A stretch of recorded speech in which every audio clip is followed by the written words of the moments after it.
Hey everybody, Goosebumps for Dummies here, back at it again with another video, and I'm so Sigma today. And so Sigma, in fact, I decided to, end the Tales to Give You Goosebumps run on this channel. Yeah, this is my final Tales to Give You Goosebumps video for probably a really long time. At least until I think of something else to do with the series, or to Giga Goosebumps ranking. Whenever Stine dies. Oh, agony. But, nonetheless, we're going to be ranking all 6 Tales to Give You Goosebumps cover arts today. Rounding off the Tales to Give You Goosebumps era, I guess, or something on this channel. No more of Tales for a while. And I want to say, some of these might be hot takes. I'm not sure in the general consensus on a lot of these covers, so I do know that a lot of people like books 1 and 2 for their covers, and don't like book 5's cover a lot, even if that book is relatively kind of liked. I think that one's good. But we're not about the story, we're not about the covers. And when it comes down to these covers, and pretty much any Jacobus cover, I don't think they're at all bad. It just really depends on what they're depicting, because I'm one of those few people who aren't a fan of, like, Monster Wood Free, Came from the Beef to Stink, because what they're depicting is kind of boring, It's not the most interesting thing ever. And that's really when it comes down to when we get to the lower parts of this ranking. Starting off with, not even wasting time, Book 3, the background. It's just grass and bushes. I mean, I'm not a big fan of it. I'm fine if you like any of these, but when it comes down to what's depicting, it's just currently a pool of drool. Nothing really else much to it. I mean, I guess it's cool when he's reading books, but those aren't even real books, so they're not even legit references, aside from the fact that they're obviously Goosebumps books. They're not real Goosebumps books, but they're Goosebumps books. Still, though, I like it, but it's just, of the 6, the least interesting to me, or the least cool, or standouts. It's the one I think about the absolute least when it comes to the cover arts. And let me tell you, I don't think about them often. Next one is actually book 6. This would be higher up in the ranking for stories, but not about the cover. I don't dislike any of these at all. But of these, it's just happened to be my second least favorite. And I mean least favorite. I like the idea of Curly snowboarding, and I think the Curly shot alone is cool. The landscape's fine. The background's fine, though a lot blue. I wish it could have been more vibrant. Drool riding a toboggan, or sled, whatever you want to call it, you fancy pants, is pretty cool. And overall, I just like the way it looks, obviously. It's good art. But that's it. I think it's a nice extreme take on Curly. The whole series has actually been pretty mellow up until that point, where book 1... I don't know what to talk about that one. It's a fucking giant ghost over a house. But book 2, Curly on a campfire. Book 3, Curly on a little kiddie pool. Book 4, Curly on someone's front porch getting candy. Book 5, Curly frog catching, which was a bit of a weird direction. I'll get to that in a minute. And book 6, Curly riding a snowboard down the mountain. I mean, shit. Giant jump there. I mean, then also, again, Boscar book 2, he was riding a motorcycle, I believe. So, there's that, which is kind of cool. I believe. I might be mistaken. It's a nice, cool jump, but it's not the most interesting to me. It just so happens to be my lesser favorites of my favorites from this series. Only being out by this one for one sole fact. Book 5. Yeah! The one a lot of people don't like, I kind of like it. In fact, I really like a few things about it. I will admit, I don't like the idea of frog catching, but I think Jacobus did what he could with it, and yeah, I think it turned out okay. The frogs look stupid, except for one. Weird, throw a turtle there. I don't know. But the giant frog is really why I like this cover, and also the very nice background with the clouds and stuff. That's very nice. And Curly being butt naked. I don't know. The frog. This is fucking cool. I love that shot. I like the perspective of... It makes it look big, but it's just, obviously just up closer to whatever lens you want to be assuming we're looking through here. Maybe it's another frog. Like, oh, I should probably get fucking running. I don't know. But the thing I just don't like about this the most, and why it's, not above any of these other ones, is it's kind of a clustery mess.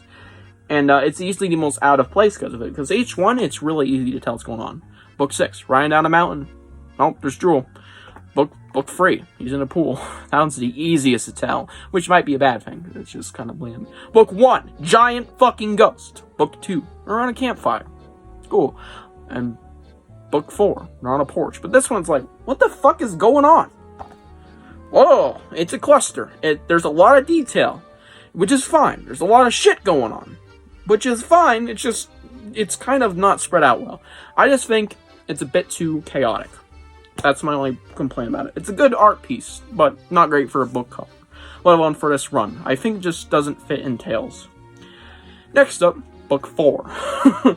This might be a hot take to not put it in even the top 2, but I don't think it's the most interesting. I like the perspective of the person behind the front door, whoever is reading this, potential house guest, which is Curly in a pirate costume, which alone is pretty cool, with the little parrot on the shoulder and Drool in his little dog costume. I like the candy smelling on its bag, and the Halloween vibes are nice. There's even trees back here, which you cannot see on camera, but they're back there. Look at your copies or the Wikipedia. They're back there. It's fucking cool. That's, it's good. But it's a bit too dark. Well, I think that kind of works in its favor in a way, because it draws your attention straight to Curly. So it's kind of a good thing, kind of a thing, but it's really my only complaint. I think it's good, just compared to, the top 2, it's not my favorite. It's my least favorite of the best 3 from the series. And it's gonna be a shocker, but book 1 only made it to spot number 2. Because it got beaten by number 2. I'll get to that in a second. Sorry my copy cannot even show the face. I'm sorry about that. That's my only copy. I've never been able to find another. Oh, there's your face. Fucking cool. I love this prototype Curly idea. That's what it was. And, I think that's cool. This was Curly's first ever appearance. This was the first ever spin-off book. And it's a great introduction series. Bam! Giant fucking ghost. And I think that is one of the most explicitly cool things. It's just a giant ghost with this badass design, let alone the giant house. It just looks so cool. It's such a nice art piece. It looks like a movie poster. But, it's not my favorite. I love it. I think it's one of the all-time top 50, one of the all-time best Goosebumps covers. But it's beaten out by one. Just one. Just by a bit, too. I think this one's slightly better. And this honestly could be, moved down a bit someday. And that is book 2. This one also draws your attention, whilst he's not as big. When you look at him, that is one of the coolest shots I've ever seen. And it's perfect. It is one of the most perfect Goosebumps cover arts ideas, at least, I've ever seen.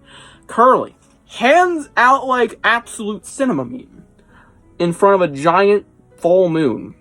I mean, it's perfect. It's just a beautiful idea for a Goosebumps cover. It is so in spirit. And then you have these skeletons, which each even have personality shining through in art, which is, like, hard to, display. Some of them are like, it's cool. Some of them like, this is a scary story Curly is telling. You can see Curly is, like, the leader. He's the tallest skeleton, and he's clearly, telling the story. He's the most comfortable right now. He's the one guiding this group. He's telling the scary story. There's some nice detail in the trees. The cliffside is really cool. And yeah, I absolutely love this piece. Is it an all-time fave? Close. Easily top 50 as well. I don't know, top 40 maybe? But it's still one of the best Goosebumps covers to date, and at least one of Jacobus's all-time best pieces. Definitely top 30 when it comes to Jacobus, because there's a lot of other artists, I think, end up in my top 50. I haven't even made a ranking for all covers yet, but either way, there we go. All 6 Tales of Goosebumps cover arts ranked. Tell me what your favorite cover art is, or least favorite, or just drop your ranking. It's only a few books, so I'll definitely check it out. And I'll see you guys in the next one. Bye.